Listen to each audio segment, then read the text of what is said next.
Hi all, this is Mr. Lauer. Welcome to 5 in 5. I'm doing this set of little videos this year again to help you find books that are new to our collection or books that could have a unique place in your curriculum. Each week I pick a particular theme and I spend just 5 minutes, yes, just 5 minutes, talking about these 5 books. I will show you at the end of the video where to find the other videos, just in case you want to find videos from last year. Theme this week is beginning of school or back to school. I know that we've been in school for a week and a half, but here is another opportunity for you to introduce beginning of the year things for your kids. For this video, I've picked titles that are newer to our collection, maybe titles that you aren't aware of. Let's start with this one, My Teacher is a Monster, No I Am Not, by Peter Brown. Look at this kid's hair. I love this cover art here. Peter Brown has a way of really tying in some really great themes into kind of some absurd stories. In this particular one, Robert truly believes that his teacher, Mrs. Kirby, is a monster. The way she talks to him, the way she behaves, she for sure is a monster, until Robert sees her out in a park, out in public, and realizes she might not be as bad as he thinks he is. One thing I particularly like about this book is as Robert believes or sees that his teacher isn't as bad as he thought she was, that the actual illustration changes, that she becomes less of this lovely monster and more of a human. A great book to start the year as we're talking about that teacher-student partnership and also about unique perspectives. How about this one for our primary students, KN1, Dad's First Day by Mike Winnetka.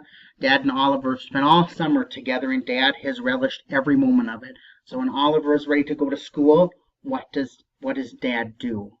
Dad is nervous. He doesn't know how he will spend his time. So that first day, he thinks of any excuse that he can to not bring Oliver to school. And eventually he just has to go, and Dad goes with him. Could be a really fun way to review those classroom routines through the perspective of an adult. How to read a story. I'm not only thinking beginning of the year, but I'm also thinking of beginning of certain subject areas.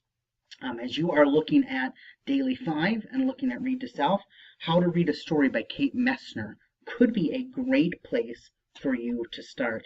In this story, she takes readers through all steps of selecting a story, reading a story, where they might sit, who they might read with, and what that would look like.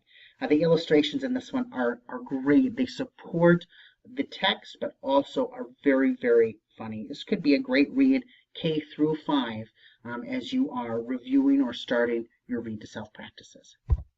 2 more minutes left. I know that I can do it. If you are looking for a text to introduce a writing workshop or writing activity, Ralph Tells a Story by Abby Hamlin is a great story about a kid who really struggles with the writing process and how he finds a way to get those ideas that just seem to elude him. Again, very, very lifelike in terms of the experiences that Ralph has. Your kids will probably find a character that they really connect with. And in the end, great tips for kids in terms of getting those ideas. Last one.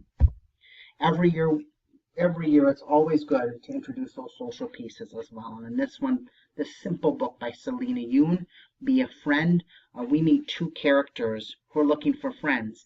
Dennis has always had a different way of going about things. He's very, very quiet. He keeps to himself, and in fact, he actually mimes most of the day. He loves miming, but he kind of feels alone, and he doesn't have anyone that he can really connect with until he finds Joy, who seems to understand. This story really focuses on the idea of friendship and how we can show friendship to one another. Mainly used in the K1 or K2 classroom, but you could find application for this in 3 through 5 as well. Well, that's it for my suggestions. These have been 5 in 5 minutes. I want to show you very quickly where you can find the rest of these. I hope that it's okay with you that I go an extra bit of time. To go to find these videos, you can go to our catalog page. Make sure you're on the home side of it. So if you're here on the OPAC side, just switch over to home. And then it's underneath Teacher Resources, 5 and 5 videos. When I click here, it'll take you to the playlist that I've created for this, and you'll see lots of different videos. If you're looking for something new, this could be an okay place to start. Thanks for watching. I hope you find this helpful, and please come and see us if you have any questions about books.